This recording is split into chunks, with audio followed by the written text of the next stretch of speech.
Hello friends, നിങ്ങൾക്കെല്ലാവർക്കും സുഖമെന്ന് വിചാരിക്കുന്നു. റെസ്റ്റോറൻറ്റുകളിലൊക്കെ നിങ്ങൾ പോയി ഫ്രൈഡ് റൈസൊക്കെ കഴിക്കുമ്പോൾ നിങ്ങൾക്ക് തോന്നും ഇത് നമ്മുടെ വീടുകളിലൊന്ന് ഉണ്ടാക്കി നോക്കിയാലോ. ഇന്ന് നമ്മൾക്ക് ഈ ഫ്രൈഡ് റൈസ് എങ്ങനെയാണ് വീടുകളിൽ ഉണ്ടാക്കാമെന്ന് നമുക്ക് നോക്കാം. അന്ന് നമുക്ക് ഇപ്പം തന്നെ ഇത് ഉണ്ടാക്കിയെടുക്കാം. നല്ല രീതിയിൽ ഉണ്ടാക്കാൻ വേണ്ടിയിട്ട് നിങ്ങൾ വീഡിയോ സ്കിപ്പ് ചെയ്യാതെ കാണണം. ഇതുണ്ടാക്കാനായിട്ട് ഞാനൊരു പാൻ വെച്ചു. നമ്മൾക്ക് 2 ടേബിൾ സ്പൂണ് വെളിച്ചെണ്ണയാണ് ഞാനിവിടെ എടുത്തിരിക്കുന്നത്. ഓയിലായാലും കുഴപ്പമില്ല. ഇനി ഒരു 3-4 വെളുത്തുള്ളി കട്ട് ചെയ്തതാണ്. ഒരു ചെറിയ കഷ്ണം ഇഞ്ചി കട്ട് ചെയ്ത് ഇട്ട് കൊടുക്കുകയാണ്. ഇത് ഒന്ന് നല്ലോണം വാടി വരുന്നവരെ ഒന്ന് ഇളക്കാം. ഒരുവിധം വരിഞ്ഞ് വരുന്നവരെ നമുക്കൊന്ന് ഇളക്കി കൊടുക്കാം.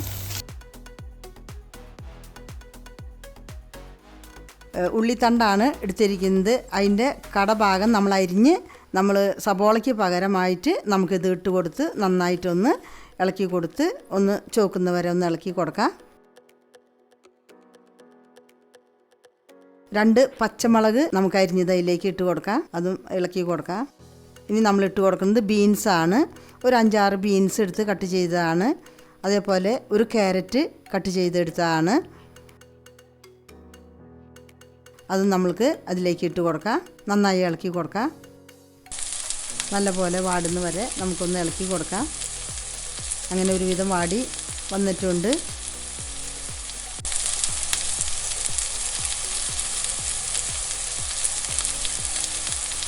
ഇതേമാതിരി നല്ലപോലെ ഇളക്കി കൊടുക്കാം. ഇനി നമ്മൾ അതിലേക്ക് ഇട്ട് കൊടുക്കാൻ പോകുന്നത് ഒരു ക്യാപ്സിക്കം അരിഞ്ഞതാണ്. ചെറുതായി അരിഞ്ഞത് ഒരു ക്യാപ്സിക്കമാണ്. ഇനി ആവശ്യത്തിന് നമ്മൾ വളരെ കുറച്ച് ഉപ്പിട്ടാൽ മതി. സോയ സോസിൽ ഉപ്പൊക്കെ ഉണ്ടാവും. ഇനി നമ്മൾ 2 മിനിറ്റ് നേരം ഇത് അടച്ച് വെച്ചൊന്ന് വേവിക്കാം. അങ്ങനെ നമ്മുടെ അടുപ്പ് തുറന്നു. ഇത് ഒരുവിധം വെന്ത് വന്നിട്ടുണ്ട്. ഇതേ പരുവത്തിലായിട്ടുണ്ട്. അങ്ങനെ നമ്മുടെ പച്ചക്കറികളെല്ലാം വെന്ത് വന്നിട്ടുണ്ട്. ഇനി അത് നമുക്ക് ഒന്ന് മാറ്റി വയ്ക്കാം.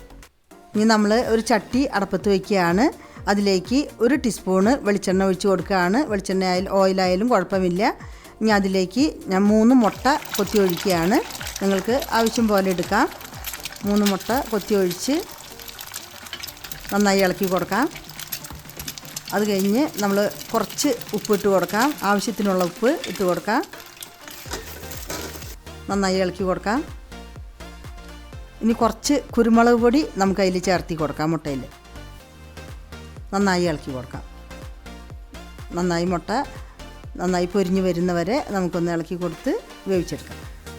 പിന്നെ ചാനൽ പുതിയതാണെങ്കിൽ നമ്മുടെ ചാനൽ സബ്സ്ക്രൈബ് ചെയ്യാൻ മറക്കരുത്. പുതിയ വീഡിയോകളുടെ നോട്ടിഫിക്കേഷൻ കിട്ടുവാൻ വേണ്ടി ബെൽ ബട്ടൺ അമർത്തണം.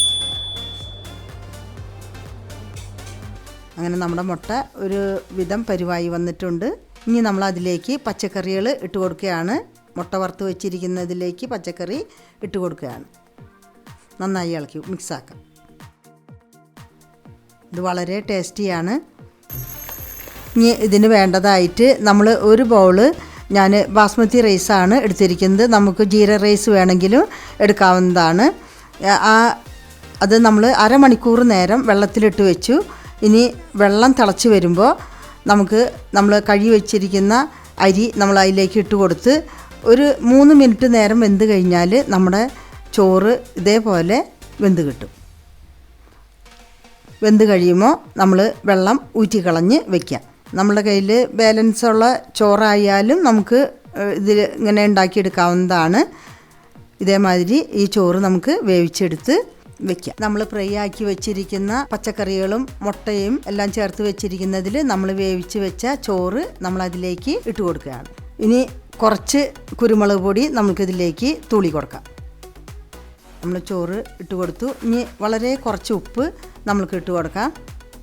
ഇനി നമ്മൾക്ക് ഇതിലേക്ക് 1 ടീസ്പൂണ് ചൊറുക്ക ഒഴിച്ച് കൊടുക്കാം.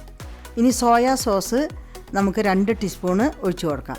ഈ സോയാ സോസ് വന്നിട്ട് കുറച്ച് ഉപ്പുള്ളതാണ്. അത് കാരണം കൊണ്ട് നമ്മൾ ഈ ചോറിലും പച്ചക്കറിയിലൊക്കെ വളരെ ഉപ്പ് കുറച്ച് ചേർത്താൽ മതി. സോയാ സോസിൽ ഉപ്പുള്ളതാണ്. അങ്ങനെ നിങ്ങൾക്ക് വേണമെങ്കിൽ മധുരമുള്ള സോസ് വേണമെങ്കിൽ 1 ടീസ്പൂണ് ചേർത്ത് കൊടുക്കാം. അത് ചിലവർക്ക് ഇഷ്ടപ്പെടും. ഞാനിതിൽ ചേർത്തിട്ടില്ല. നിങ്ങൾക്ക് ആവശ്യമുണ്ടെങ്കിൽ ചേർക്കാവുന്നതാണ്. ഇനി നമുക്ക് ഉള്ളിത്തണ്ട് അരിഞ്ഞു വെച്ചത് കുറച്ച് ഇട്ടിട്ട് നന്നായിട്ടൊന്ന് മിക്സാക്കി കൊടുക്കാം. ഇതേപോലെ നന്നായിട്ട് മിക്സാക്കി കൊടുക്കുക. നമ്മുടെ അരിയൊക്കെ ചോറൊക്കെ നന്നായിട്ട് വന്നിട്ടുണ്ട്, ഒന്നും ഉടഞ്ഞു പോയിട്ടില്ല, നല്ല ചോറായിട്ട് വന്നിട്ടുണ്ട്. നമുക്ക് ജീര റൈസ് ആയാലും ബാസ്മതി റൈസ് ആയാലും ഏതായാലും നമുക്ക് എടുക്കാം. ഇനി നമ്മൾ ഇതെല്ലാം തയ്യാറായി കഴിഞ്ഞു. ഇനി അതിൻ്റെ മുകളിൽ നമുക്ക് കുറച്ച് ഉള്ളിത്തണ്ടും കൂടി ഇട്ട് കൊടുക്കാം. അങ്ങനെ നമ്മുടെ ഈ ഫ്രൈഡ് റൈസ് തയ്യാറായി കഴിഞ്ഞു. ഈ റെസിപ്പി നിങ്ങൾക്ക് ഇഷ്ടമായെങ്കിൽ കമൻറ്റ് ചെയ്യണം കേട്ടോ. ഇതുവരെ ലഞ്ച് റെസിപ്പികൾ നിങ്ങൾ കണ്ടിട്ടില്ലെങ്കിൽ ഞങ്ങൾ ഇതിൽ ലിങ്ക് കൊടുത്തിട്ടുണ്ട്. ഇനി അടുത്തൊരു വീഡിയോയുമായി നമുക്ക് വീണ്ടും കാണാം. അതുവരേക്കും ബൈ.